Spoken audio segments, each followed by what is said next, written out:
oldest standing family-owned in the same location restaurant in Los Angeles. It's a bit of a mouthful, but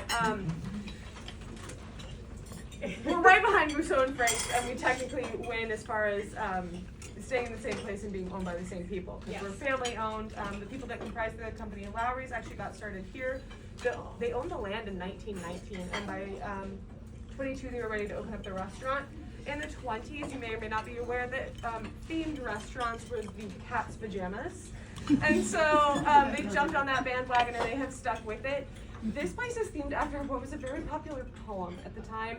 Most people are not familiar with it anymore, so just to refresh your memory, it's a poem about a young man who gets struck by lightning and chased by witches after a night of debauchery in his local pub, or as Jen and I call it, Tuesday. So if you were curious about our lightning strike on our shirts or on the sign outside, it's depicted in multiple places. That is what it is in reference to. It is not a Harry Potter thing. It is totally a different piece of literature that we are themed after. So I know, right? Sorry, guys. So this place was designed by a famous set designer. His name is Terry Oliver. A lot of people are familiar with his work because he built this house over in Beverly Hills that's called the Witch's Cottage, and it's used as the exterior shot in Hocus Pocus. So if you've ever seen that movie, you've seen his work, and now you're eating inside of another beautiful, beautiful place that he designed. He was very well known for this thing that they call storybook architecture, which this place is a great example of, obviously. He put all kinds of details into this restaurant, including like as each of the beams meet the wall here, there's a face carved in. I believe that is supposed to be the guy from the poem, Tam. And we'll show like kind of the relevance of all of that later. But he also told architects at the time not to use exact measurements or levels whenever possible, because in the poem the young man gets very drunk, and so he wanted this place to have a little bit of that fun house tilt. So if you've had a drink today, it might not be you. Please wash your step. It really is our floor. So we got very, very lucky in that this place was right down the street from where Disney Studios was originally located. It is right where a Gelson's currently is on Hyperion Avenue. They came in here pretty much every day for lunch. I don't want to say that we won by default, but if you take a look at the pictures in our front area called the Snug, you'll notice that Los Feliz is a dirt road. There is no Sizzlers, there's no Costco. We were probably one of the very few places. They had no other options. Yeah, we were in. But Disney really fell in love with this place. He loved this immersive atmosphere. He actually had this place used as the inspiration for Snow White's cottage by the Imagineers. He also came up with a lot of the original concepts for Disneyland here. If you've seen the table, I think many of you have. You see a lot of those inscribed. And he even had housing made for the animators for Snow White, and he wanted them to kind of continue the experience of being inspired. So he had them designed to look very much like the Tam O'Shanter.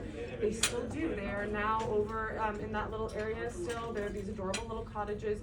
If you're looking for 700 square feet of low-ceilinged original 1920s apartments, they're only 1.7 apiece. So they're in a great school district, you guys. Welcome to Los Angeles. So not only did we get to, we were very lucky with Walt and the Imagineers coming here every day, and luckily because this was very much Walt's style and he just fell in love with everything, and he became such good friends with our founding owners, with Harry Oliver himself, and he took so much embracement from it. So he and pretty much anyone who was associated with him, this sort of became their place. This is where they would come to, not just while they were working, but this just became the place that they would come to for any occasion, birthdays, anniversaries. They started making this sort of the place that this was their special place that they would come to celebrate with. So we've gotten to experience a lot of really wonderful moments over the years with Disney and a lot of people that are representative of Disney. One of Disney's animators, which I'm sure some of you may be aware of, Mark Davis. He and his wife Alice were both very, very big and influential people with Disney and with the Disney company. Alice herself was a costume designer. She did all of the costumes for Disneyland when it first opened. So all of the rides and everything, It's a Small World, Pirates of the Caribbean, everything was brought to life by her. She did all of that. And so they were a really, really big family in the Disney world, and we got to celebrate with them a lot through the years. And a few years back, what would have been Mark's 100th birthday, he had already passed on, but Alice wanted to celebrate with the family and celebrate his legacy and his life on what would have been his 100th birthday. And so they actually did it here in this very room. So it was Alice and her family, there were Disney executives, people from the company that were here just to celebrate him, his legacy. So we've gotten to do a lot of really fun things like that over the years. Another really special lady that we both love is someone named Margaret Carey. If any of you have seen, I believe it's 1953, the Peter Pan. When that came out in the 50s, you've seen her work. She was the life model for Tinkerbell. Everything about Tinkerbell was based off of her. She is still alive. She is a firecracker of a woman. If you ever get the chance to meet her, be warned, she will hug you. I'm not joking. She came in one day with autographed pictures of herself. I have one. I did not ask for it. It was just given to me, so you never know what you're going to get with her. We do not say how old she is. That is part of the Disney magic. Yes, we do not give that. She did just do a very big birthday. Very big birthday, yes.